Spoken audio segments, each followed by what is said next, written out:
warahmatullahi wabarakatuh. Saya Imam Retno, Gubernur Sumatera Barat. Tentu mengawali ini mengucapkan terima kasih atas undangan dari Tempo kepada kami untuk memberikan presentasi. Lama berlatih atlet Kempo memang untuk mengejar prestasi.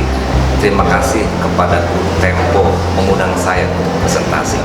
Dengan model penjurian seperti ini, ternyata kita mendapatkan juga ide-ide baru, menambah wawasan dari Dewan Juri, juga memberikan input dan masukan buat kita.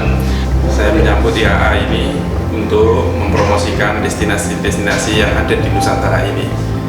Oleh sebab itu, saya berharap ajang IAA ini harus tetap ada setiap tahunnya, karena investor itu setiap tahun juga mencari tempat-tempat yang baru, dan ini sangat menarik buat kami pemerintah daerah.